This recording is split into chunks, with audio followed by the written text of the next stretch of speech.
Hello, beautiful people. It's Gwendolyn Young from your virtual admin expert, and welcome to Leading Behind the Scene, your weekly dose of inspiration to equip you to excel in business and life. So before we jump in, I want to remind you that enrollment is open for the Mastering Your Success Mastermind. We just started a new cohort and it's only been 2 sessions and it's already super lit. This is a highly curated group of women coming together for support, feedback, and collaboration. The only thing that's missing is you. So if you have been looking for opportunities to brainstorm your business ideas or challenges with people who can help you go from idea to execution, this mastermind is for you. If you need some accountability so you can finally stop talking about what you want to do and actually do it, this mastermind is for you. If you're looking for a community with no judgment, then this mastermind is for you. So head over to Mastering Your Success, mastermind.com, and get your application in for consideration. So this week, we are continuing the conversation on building a business that you love with some of my fellow virtual support professionals. And it is downright fulfilling to create something that you're good at and supports the way that you want to work and live. So today I am talking to one of my mastermind BFFs, Heather. Say hi, Heather. Hi, I'm so excited to be here. Gwendolyn, it's been great getting to know you through the mastermind. Yes, I'm super excited to talk to you today. And guys, Heather is the founder and CEO of Right Way VA. She is a business owner with 20 plus years of service and executive experience. She offers her clients strategic planning sessions and insights into improving processes best. Partner with her love of new techniques and online procedures, Heather has the skills and background necessary to make her clients' businesses run effortlessly. She is here to assess and implement strategies that help business owners get off the hamster wheel and step into the CEO role. She gives her clients permission to say it is okay to bring on help. It is okay that this is not what you want to do, and find a professional who can do it better. As a supporter of the virtual assistant trade as a whole, she has been awarded Director of Education for the International Virtual Assistant Association, and this is a way for her to share all that she's learned over the past 4 years to help as many VAs as possible. Being a leader in our industry is a passion that Heather will continue to cultivate as Right Way VA Agency grows. So Heather, Yes, we're fast becoming like biz besties. I know. And I just love it, right? Like, I love being in the mastermind with you and the ladies. I love our little group chat that we have going on that is like the most hilarious thing in the world. And I'm super excited to be talking to, I think I have a chance to talk to everybody on this subject. So I'm really looking excited about that. Yeah, and it is exciting. It's exciting to get to know people who are going through the same experiences I am, growing and evolving their businesses and really getting to know each other on a personal level, not just a business level. Yes, I love that. So let's start at the beginning because I love hearing everybody's story Yes. about like how they got into this. So what led you to becoming an entrepreneur and then specifically like a virtual support professional? Sure. Well, I started looking for different opportunities. I was in a full-time position where I had to start to get up at 4 a.m. so I could start work at 6 a.m. after an hour-long drive so that I could be home to get my kids after school as a single mom. So it was rough. You look at, I live in the Northeast, so we get bad weather and you're traveling an hour away from home to get to work every day, getting up at 4 a.m. so you could be at work to start at 6 so I could get out in time to get the kids off the bus. It was the most efficient way at the moment to meet my family's needs. Like, I mean, my parents are great. My mom would come over at 4 o'clock in the morning to sit with the kids and get them off to school every morning because I live right next door to my parents. So it's been huge. Well, that's amazing. Yes, that's a huge help. But then I was in this job and it seemed like it was a dead end. And I was like, there has to be more. There has to be something more I can do with the skills I have and the experience I have. So I started looking. I started working with a personal coach who suggested the virtual assistant space for me. So I started doing some research. I was like, I could do this. it basically is everything I do. I had worked in marketing departments. I had worked in executive assistant positions, and I had been a manager. So it was like, it's like perfect. It takes everything I've done and combines it into one and gives me the flexibility to be there when my kids need me. I love it. So I started it while I was still working full time. So I'd still get up at 4 o'clock in the morning. I'd go to work and I'd come home and stay up until like 1 o'clock in the morning doing work for clients until I got to the point where I tipped the scales where I was making enough in the virtual assistant space to leave the full-time job. Nice. Yeah. And that wasn't, I gave myself a deadline and I met my deadline of like, this is when I want to leave by. So I pushed and worked hard to get the clientele to support that initiative. And I made the switch and I haven't looked back. Oh, now that's amazing. And that is inspirational for any like person trying to come into the VA industry or really that wants to start a business either way, but that is very inspiring.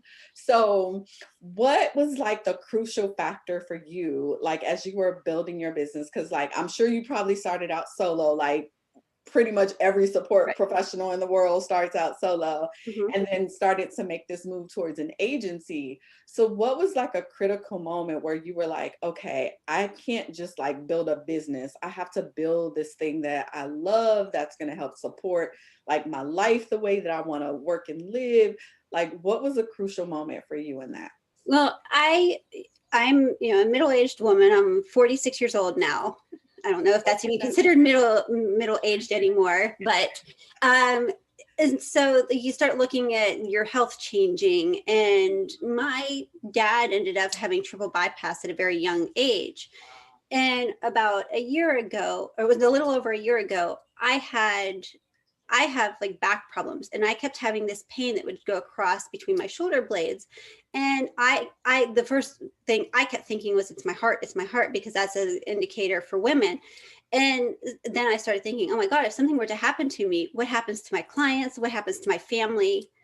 Wow. How do I continue to support to keep supporting the role that I'm in, to make sure that my client work is done and make sure my family's supported? And that's where I really started looking at what it would take to bring a team on and grow into an agency model where I can still have income while my clients are supported if something were to happen to me, or even if I wanted to take an extended vacation and I needed to cover that span. It was like, well, what do you do? You have to have support. You have to have help. You have to have a team.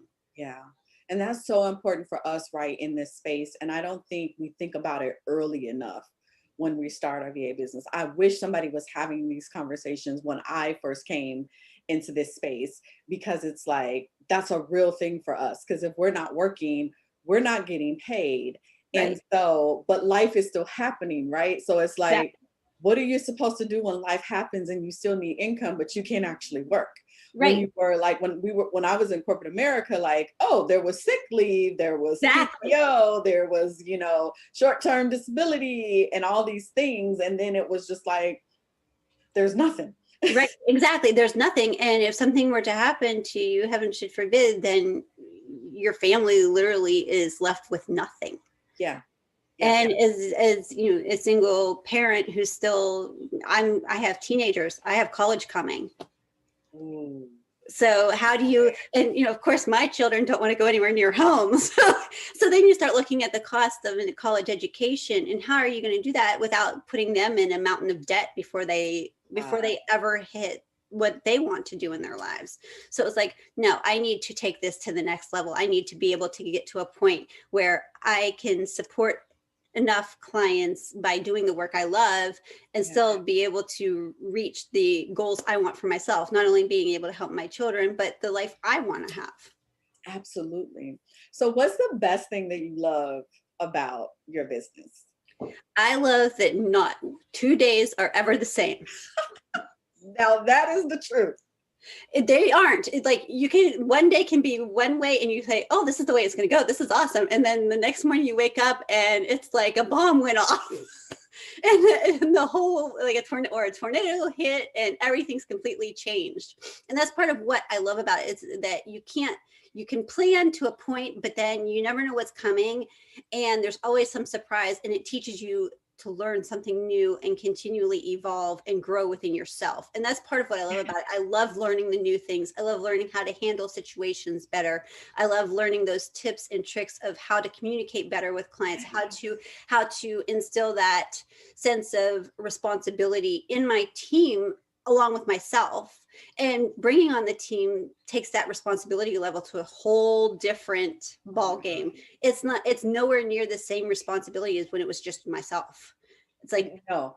It's like now all of a sudden you're like, I feel like I'm responsible for making sure everybody else is satisfied, making sure that they're learning what they want, they're getting what they want, that they're happy, that that they feel confident in what their abilities are. They're going to get paid. It's like, right. Oh my gosh, I always think I'm like, oh my gosh, people are depending on me. Like we all want to eat. And so exactly. I got to do this for us because like we're hungry and greedy people. Exactly. Like, yeah. Right. And it's like, wow, this is a big risk. It's like a bigger, you don't really, like when you talk about bringing on a team, you look at it from the standpoint of the security for yourself. You don't look at, oh my God, now I'm responsible for all these people and I'm affecting their lives on a daily basis as well. And oh my God, what does that look like? What does that mean?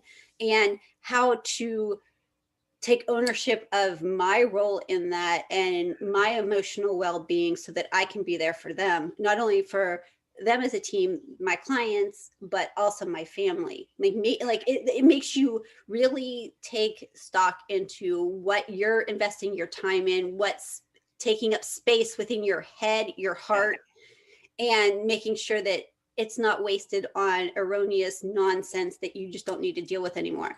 And this also then makes you think about the types of clients you're working with, the situations you're putting yourself in, and what you're willing to accept. Mm-hmm. Like I find I'm less accepting now that I have a team than I was when it was just me. Like, I feel like a mama bear. I'm like, what do you mean? No, no. Because when it's just you, you're just like, oh yeah, and you let things slide, and you're like saying yes to everything, and now you're like, no, we're not doing that. No, you don't get to say that. You don't get to say that. Right. Oh my gosh, that's so true. And for me too, I think, and I've seen it in our mastermind group, like I've become super intentional about the relationships that I build, right? Like I'm not just trying to be like connected to everybody. I'm trying to be like connected to those people who get it. Like those people who are like helping me be better, helping me build better, that I can contribute to. And that is such an amazing piece of it. Right. So I have to ask, yes, what do you love least about your business? I am not a numbers girl. So I will tell you, like tracking the financials is like I put it off, I procrastinate on it. I deal with it last. I mean, I know how important it is, so I don't ignore it, but I will find anything else to do first. That is not my cup of tea. I'm more of like, let me do the fun stuff. Let me create the graphics. Let me write the content. Oh, what, you need me to look at these numbers? Oh, dear God. But, at the end of the day, I have to, in order to make sure that we're still profitable and I can still sustain the business. Right. But I will wait till the last minute to look at them. Yeah, I'm always like, it's something about those numbers. And it's not that like, we don't know how. Right. It's just that it's so time consuming. And it's just one of those things where you're like, I don't want to. Right. Exactly. It's like, no, I'll do that tomorrow. And then tomorrow comes and you're like, oh, I forgot I was going to do that today. But then it's at the same time, it's like, it throws that responsibility for others back in your face. And they're like, oh God, yeah, I gotta work on this a little bit more. Yeah. Because even when you're not doing it right, because eventually I was like, okay, let me find somebody that I can have do this and just do it. Right. But then you still have responsibility to review it, make sure it's right, and really analyze the numbers to see what it's telling you about your business. Exactly. And that's the thing that I love, because I think sometimes when people think about virtual support professionals, they kind of put us in this box of where it's just like admin stuff and, like some of the more lower hanging fruit tasks, but it's like, no, we're like bomb managers and CEOs and operations officers, and we're doing like all the things. Like, right. We are truly A virtual assistant is not an assistant. A virtual assistant is a CEO who owns a virtual assistant business. Yes. There's a difference. Yes. There is a true difference. And being a virtual assistant doesn't mean something is easy or less than valuable or important. Yes. Yes. And Oh my gosh. and I think that somehow that underlying connotation of having a virtual assistant business as a side gig is simple and easy and a piece of cake, and it doesn't take any effort. Yeah. And it's a lot of work to build a successful business that can sustain an entire family and team. Takes a lot of work. It takes dedication. It takes a commitment that is not something that should be considered a side hustle. It is truly a business with a business structure that has to be followed. You have to have an organizational chart. You have to have the financials. You have to have the metrics in order to make it a success. Oh my gosh. Rachel and I were just talking about this. We were like, you know, people are just like, oh, I'm going to start a VA business. Like, it's just like, it's the easy thing to do. And we're just like sitting back, like, give it a few months and then come back and talk to us, right? Like, because like, it is not easy work. Is it easy? Maybe it's an easy industry to get into, like to start, but it's not easy work. No, so there's a lot of skill sets that you have to use that people don't realize. Right. And it is an easier business to start because there's not a lot of overhead to get it off the ground. But in order to make it successful, there are so many moving pieces that you need to understand, build, and you need to be consistently learning. There is never a dull moment. Ever. No. Ever. So what would you say to the entrepreneur who's like struggling to like really build their business? I would say take the time to really figure out what you want to do.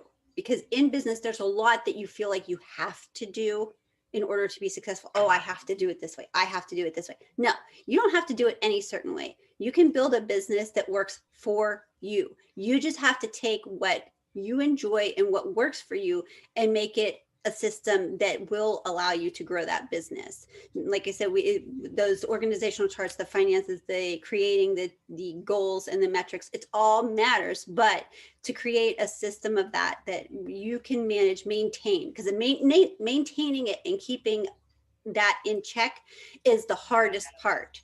It's real easy to say, oh, I'm going to have all these lofty goals. But if you don't have a way to track how you're reaching those goals or what those key components are that you need to accomplish to get there, you're never going to get that goal. Yes. Oh my gosh. I love it. Heather, well, you know, I always love talking to you because we're always in the chat like, Yeah, so I know. I absolutely love it. Thank you for saying yes and accepting my invitation. Oh, absolutely. I just absolutely love it. So thank you so much. Oh, beautiful people, thank you so much for joining us. It is possible to build a business you love. So if you have an idea that can solve a problem, I say go for it. I'd love it if you could hit like, hit share with anybody else that you think could benefit from this great message and inspiring story from Heather. Leave us a comment. Tell us what your key takeaway was. And if you have any questions, let me know. I love engaging with you guys. Be sure to follow me on Instagram, Facebook, Twitter at Your Admin Expert, and subscribe to the email list on yourvirtualadminexpert.com for even more tips, tools, and strategies. Heather, tell the beautiful people how they can connect with you. Well, you can connect with me on social media at Right Way VA, or you can connect on our website, which is rightwayva.com. And that's right, WRITE. Awesome. Thanks everybody for tuning in, and I'll see you next week for another segment of Leading Behind the Scene.